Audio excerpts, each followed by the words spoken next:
I have a story that I would like to share with you, and it's an African story.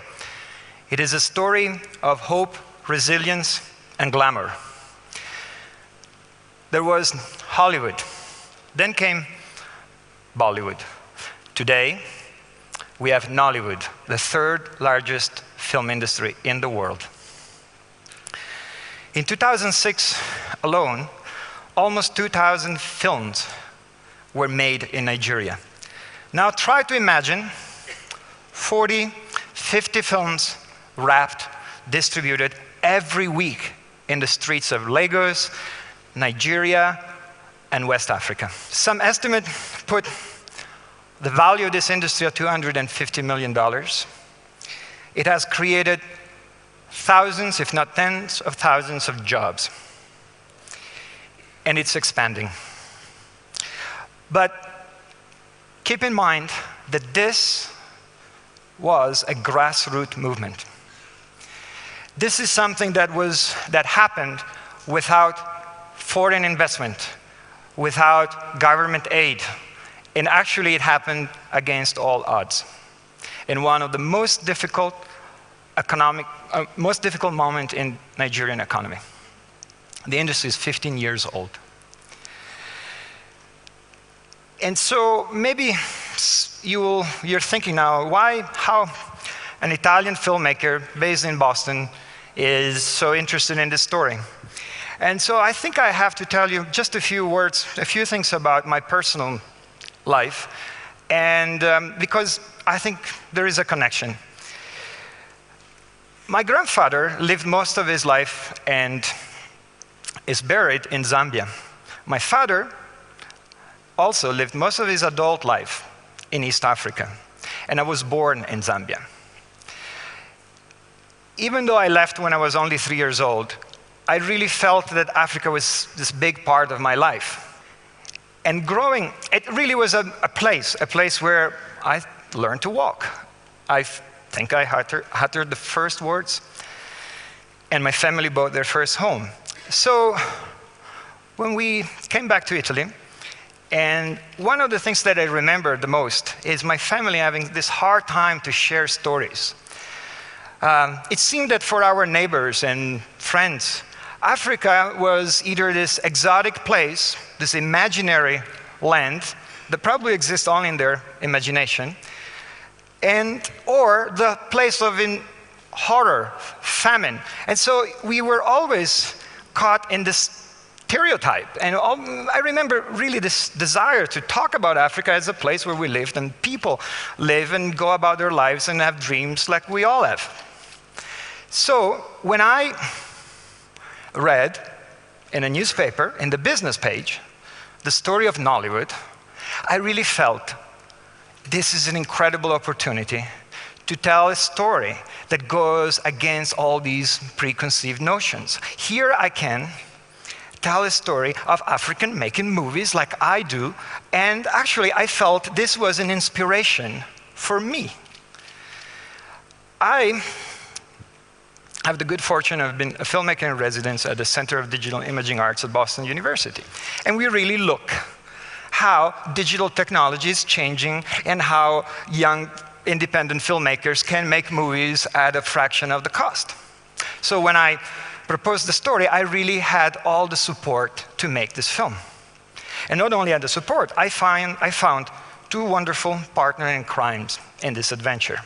Amy Corrigan, a very talented young photographer, and Robert Caputo, a friend and a mentor,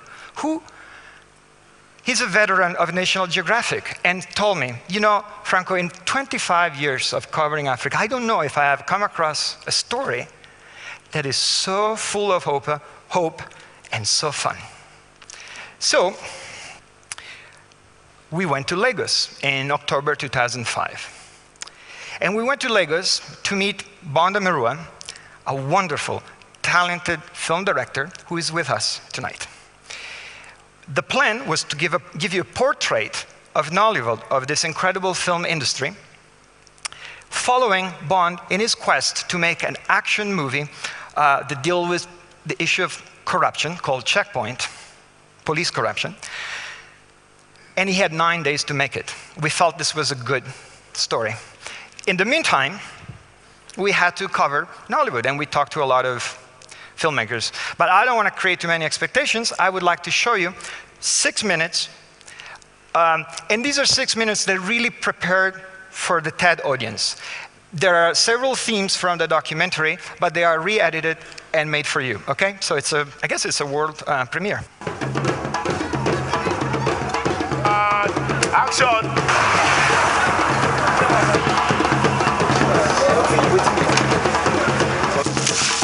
You can finance a movie with just $10,000 in Nigeria here, and you shoot in 7 days. Oh, nice. We're doing films for the masses. We're not doing films for the elite and the people in their glass houses. No, they can afford to watch their RoboCop and whatever. I think filmmaking in Nigeria, for those involved in it, is a kind of subsistence filmmaking. What they do to make a living. It's not the fancy filmmaking where you say, oh, you want to put all the razzmatazz of Hollywood, where you have big budgets. Here is that you make these films, it sells, you jump onto the location again to make another film. Because if you don't make the next film, you're not going to feed.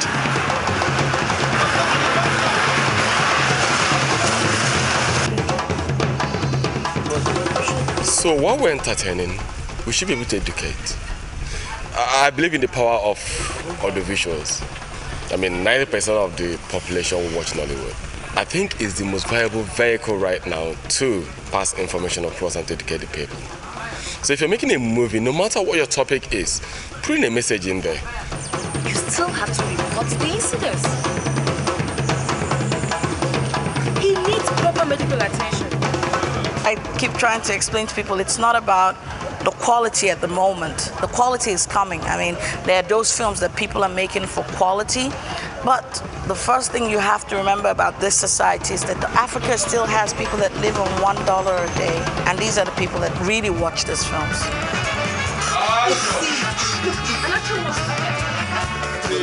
Nollywood is a fantastic industry that has just been born in this part of the world.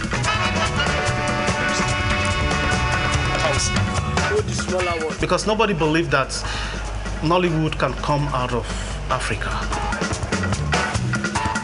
But our films, they have stories that our people can relate to themselves.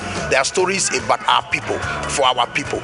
And consistently, they are glued to their screen whenever they see this story.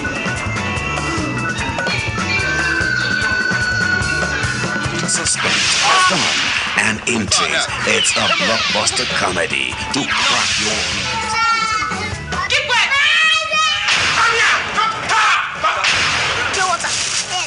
We have been so deep into the foreign movies.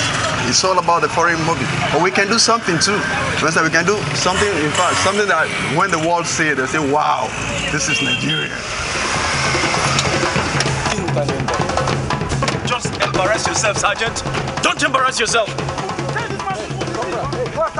Stand him. Come on. Come on. You wait. Come back. Come back. You can now walk the street and see a role model. It's not just what you see in picture. You see the person's life. You see how he talks. You see how he lives. He influences you really good. You know, it's not just what you see in the picture. It is not what you hear, you know, from the Western press. See ya. Bye. Hope you're going to catch this.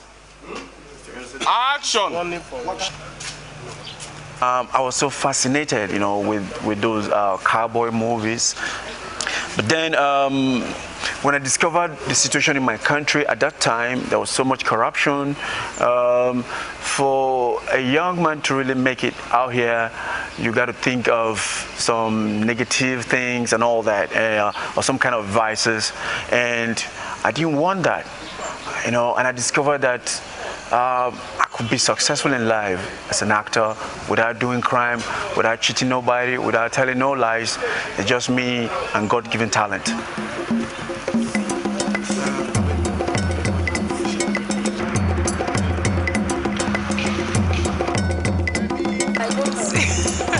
let's go. Let's go. So, okay, it's time to kick some ass. Cover this idiot up. Move it.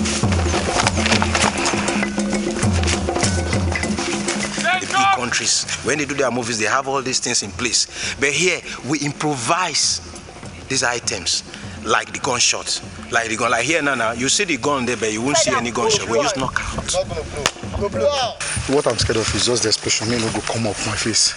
That's why I use enough masking tape. The masking tape will hold it. Wait. Okay. Just hold it for me. I'm just telling her to make sure she places it well so that it won't affect my face, the explosion, you know. But she's a professional, she knows what she's doing. And I'm trying to protect my face too. This ain't gonna be my last movie.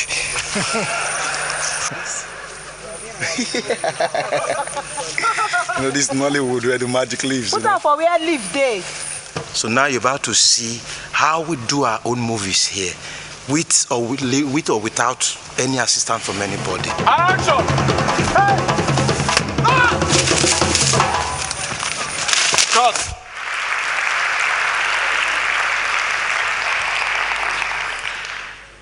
So many things to say, so little time, so many themes in this story. I just can tell you, just one thing I want to tell you. I spent several weeks with all these actors, producer, and the problem they have to go through are unimaginable for for a filmmaker who works in America or in Europe, but always with a smile, always with an enthusiasm that it's incredible.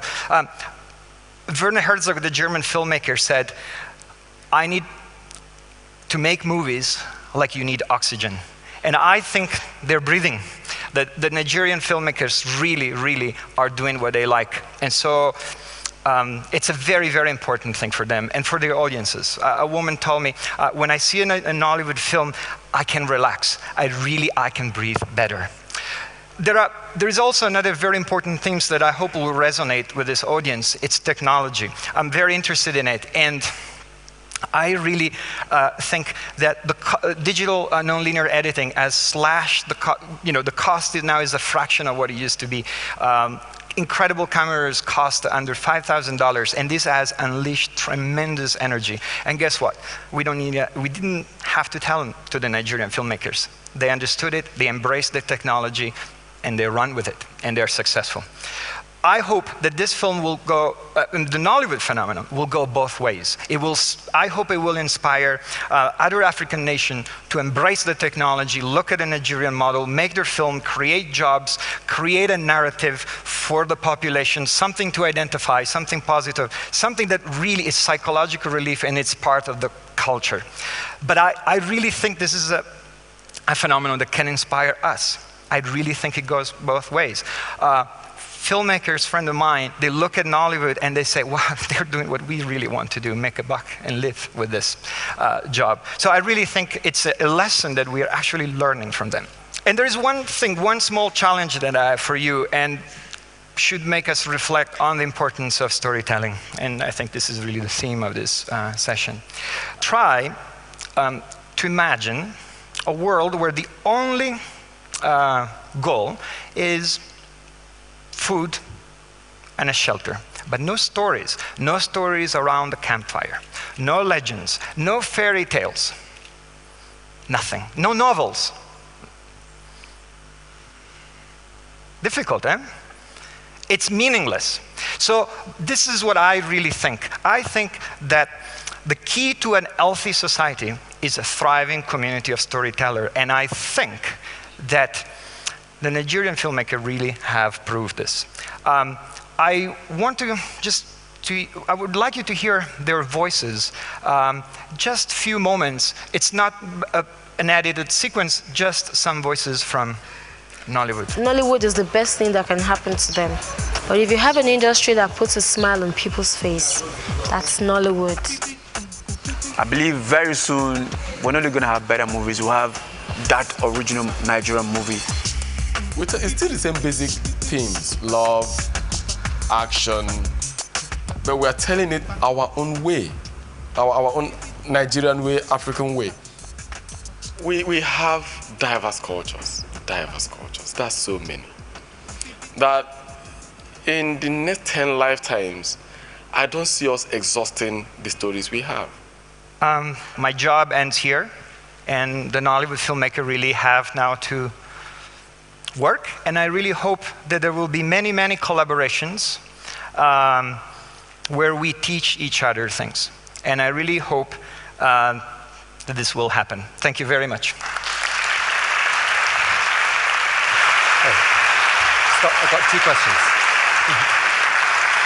Franco, you described this as the world's 3rd largest film industry. What does that translate to in terms of numbers of films released? Oh yes, I think I mentioned briefly, but it's close to 2,000 films. There is scientific data on this. 2,000 films 2,000 film a year. The 2005 or 6, the censor board has censored 1,600 films alone, and we know that there are more.